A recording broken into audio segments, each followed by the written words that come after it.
Hello friends. Welcome to the new episode of Untold Fiction Stories.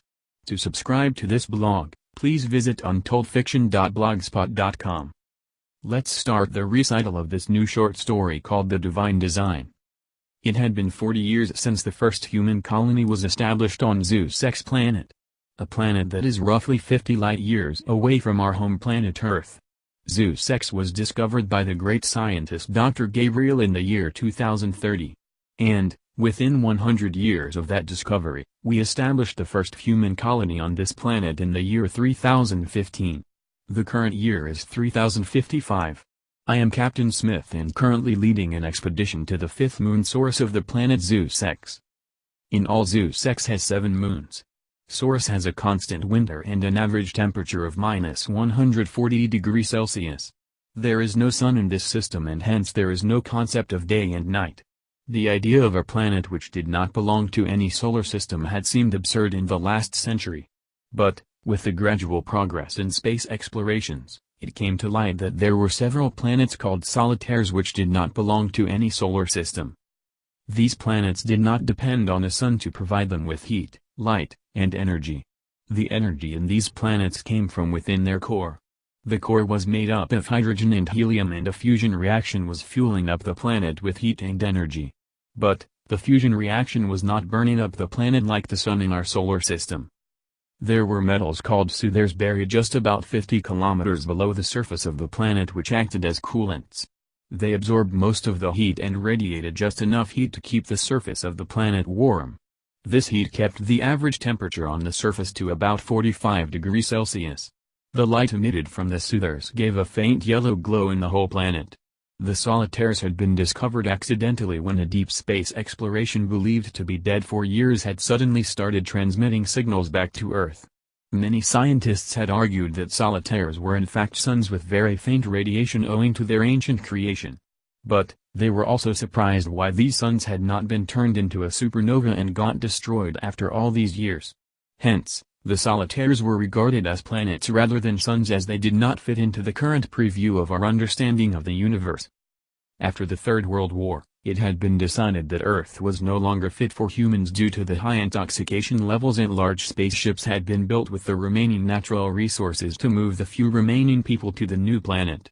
In all, there were 10 different spaceships sent in different directions to ensure the survival of human race and avoid any chance of a complete annihilation of the human race due to some space catastrophe.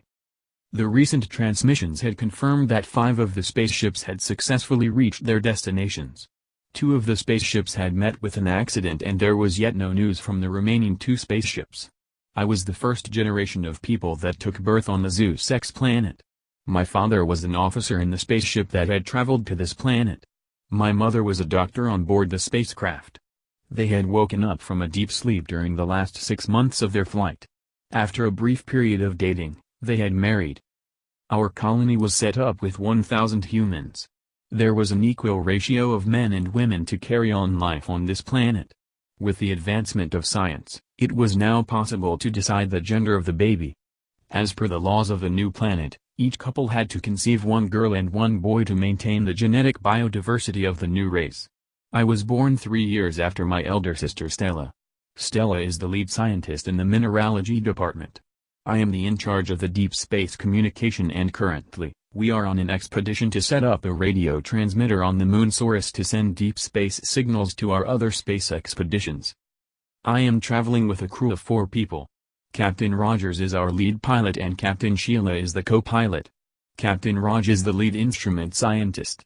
From our earlier robotic expeditions, we had mapped the terrain of this moon. The moon did not have any energy source like our planet. The terrain was rough and covered with snow. Hence, it was so cold. Our spacecraft landed on the surface and I and Captain Raj got out. We were joined by our robot Sam.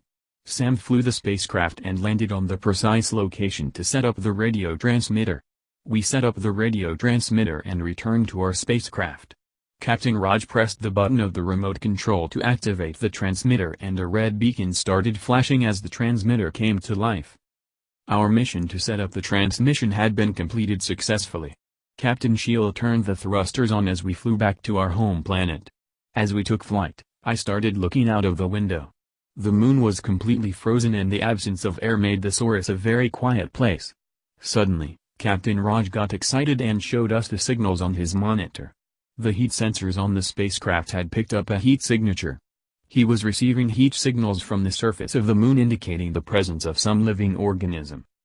It had been 40 years but we had not yet discovered another species of any plant or animal on the planet or any of the moons. We could identify certain new types of microbes which helped in vegetation. But, the discovery of another life form was an amazing prospect. It would be the biggest breakthrough since our space exploration. Raj had tracked the signal to about 10 miles from our present location. Captain Rogers steered the spacecraft in the direction of the heat signal. We took our precaution by transmitting a signal to the base camp that we were in the pursuit of a heat signal. Base camp advised us to take due precautions and authorized use of firearms if necessary. Captain Rogers steered the spacecraft to within eyesight of the heat signal. We could spot two small-sized animals running on the surface. The animal was only about 2 feet in length but it was leaping in huge strides. It had a strange red and white color and it seemed to be perturbed by the noise of our spacecraft. Sam had quickly sent out a drone to keep track of the location of the animals. We were all mighty pleased with our new discovery. There was life besides ours after all. We shook our hands and reported back to base on our discovery. A voice responded from the other side, "This is a great news for all of us. It is our duty now to not repeat the mistakes of our ancestors. Let us pledge not to destroy the other species lest we are the only ones left behind. God has given us another chance to let us use it well. Amen." I recognized the voice on the other side. It was my dad's voice. Our drone returned after placing GPS tags on both the animals. We were all curious to understand how the animals had been surviving on this cold and harsh planet. Captain Raj suddenly looked anxious and said that the heat signals were lost completely. Sam checked the GPS signal and there was nothing being received there as well. We all became anxious and wondered what could have happened suddenly. I volunteered to go down with Sam and have a look around the place. Captain Rogers consented after some deliberation with the base camp. I took a watch transmitter to track the heat signal or the GPS signal just in case they came back alive. I took out a magnum torch and Sam switched on his infrared sensors. Captain Sheila landed the spacecraft and opened the door. I got down along with Sam. Captain Rogers told me to return in another 15 minutes. I nodded and went in the direction where we had last spotted the animals. We could see their footmarks. The footmarks were small and indicated that the animals had 3 toes in the front and 2 toes on the back of their feet. Each footmark was about 10 feet away, indicating the long strides made by the animals. Sam was about 20 feet ahead of me. Sam came back to me and reported that the footmarks had ended there. I went to the spot and looked around curiously. The footmarks had disappeared after that spot. Just as I was thinking about returning when an animal bounced at me from nowhere. I gave out a scream out of surprise. And, Sam came running to me. He checked if I was all right. I said I was. The animals were now running in front of us. Captain Rogers said that the heat signals and GPS signals were back on and they could spot the animals visually. I provided confirmation. But, I could still not understand from where these animals had sprung upon me. I called Sam and checked if he had video recorded the animal jumping on me. He confirmed and I asked him to replay the video in slow motion. As the video played out in slow motion, I saw that the animal had literally jumped from a height of about 10 feet out of nowhere. I suspected that we were on to something big. I asked Sam to send out a drone in that direction. The drone vanished as soon as it reached the spot as if it had been swallowed by some invisible monster. I relayed the message back to my team. Captain Rogers instructed me to return immediately. But, I disagreed. I told him I needed another 5 minutes. I asked Sam if he had brought along a backup drone. He said he had. I asked him to set up a circular trajectory for the drone.